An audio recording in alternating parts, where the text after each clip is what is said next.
வணக்கம் viewers, welcome to simply தமிழன். நாங்கள் முத்து பிரபாகரன்.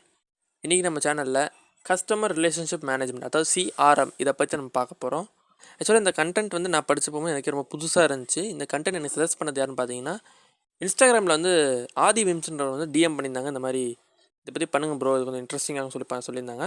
ஸோ அதனால தான் இந்த கண்டென்ட் நான் பண்ணுறேன். மேபி இந்த கண்டென்ட் உங்களுக்கு இன்ட்ரெஸ்டிங்காக இருக்கும் நான் நம்புகிறேன். கொஞ்சம் பிஸ்னஸ் டேர்ம்ஸ் நிறையா இருந்ததுனால என்னால் முடிஞ்ச அளவுக்கு உங்களுக்கு ஈஸியாக சொல்ல பார்க்குறேன்.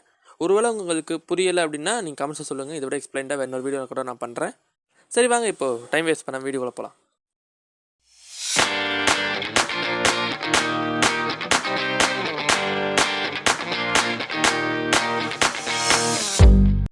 CRM பற்றி தெரிஞ்சதுக்கு முன்னாடி நீங்கள் சிம்பிளி தமிழ் சேனலை ஃபஸ்ட் டைம் பார்க்குறீங்க அப்படின்னா இந்த சிம்பிளி தமிழ் சேனலை மறக்காமல் சப்ஸ்கிரைப் பண்ணுங்கள்.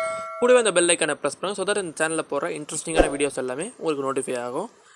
சரி வாங்க, இப்போது CRMனா என்னன்றது தெரிஞ்சுப்போம். CRM அப்படின்னா கஸ்டமர் ரிலேஷன்ஷிப் மேனேஜ்மெண்ட் அப்படின்னு சொல்லுவாங்க. இந்த CRMனா என்னென்னு பார்த்தீங்கன்னா, ஒரு நிறுவனம் அவங்களுக்கு தேவையான கஸ்டமர்ஸை கண்டுபிடிச்சி அவங்களுக்கு அவங்களோட ப்ராடக்ட் பற்றி எக்ஸ்பிளைன் பண்ணி அந்த நிறுவனம் அவங்களுக்கு தேவையான கஸ்டமர்ஸ்க்கு அந்த பொருளை கொடுக்க வைக்கிறதுக்கான ப்ராசஸ்க்கு யூஸ் பண்ணுற டெக்னாலஜி தான் கஸ்டமர் ரிலேஷன்ஷிப் மேனேஜ்மெண்ட். இது உங்களுக்கு புரிகிற மாதிரி இன்னும் ஈஸியாக சொல்லணும் அப்படின்னா, இப்போ ஒரு பேச்சுக்கு நீங்கள் ஒரு சைட் ஓப்பன் பண்ணுறீங்க, ஏதோ ஒரு வெப்சைட் ஓப்பன் பண்ணுறீங்க. அந்த வெப்சைட்டில் பார்த்தீங்கன்னா சைடில் உங்களுக்கு நிறைய ஆட் வரும். இந்த ஆட்லாம் எப்படி வருதுன்னு பார்த்தீங்கன்னா, நீங்கள் ரீசெண்டாக ஏதாவது சர்ச் பண்ணியிருப்பீங்க, கூகுளில் போய்ட்டு ஏதாவது தேடி இருப்பீங்க, சர்ச் பண்ணியிருப்பீங்க. ஸோ அந்த சர்ச்சுக்கு ஈக்குவலண்ட்டான இல்லை அதுக்கு ரிலவெண்ட்டான ஒரு சில விஷயந்தான் உங்களுக்கு ஆடாக வரும்.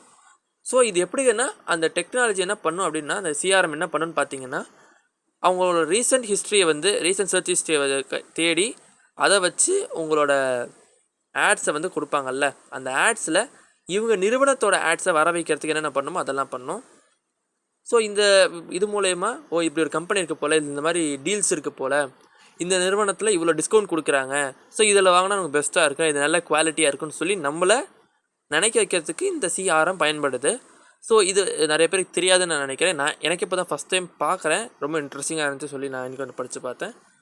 ஸோ இந்த மாதிரி விஷயத்தை தான் CRM பண்ணுது.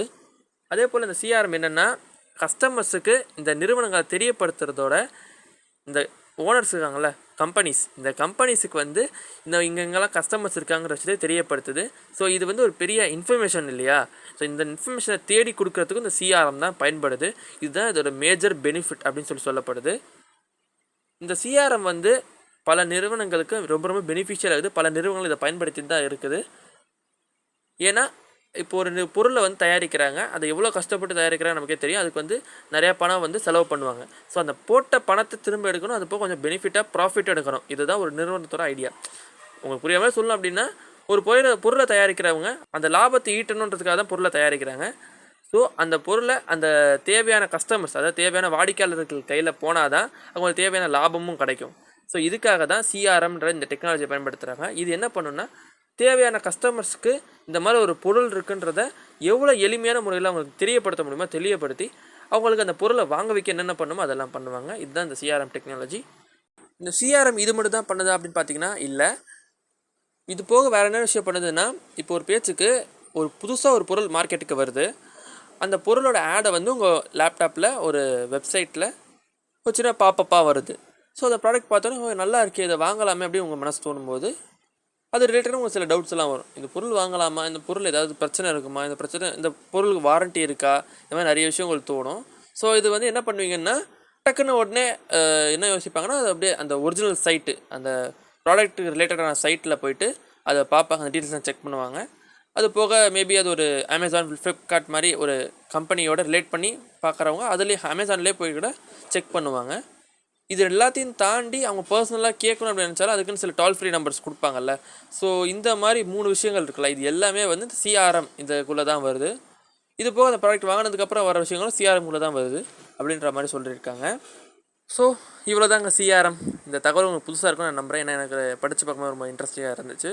ஸோ இந்த தகவலை சஜஸ்ட் பண்ண ஆதிவியன்ஸ்க்கு நன்றி.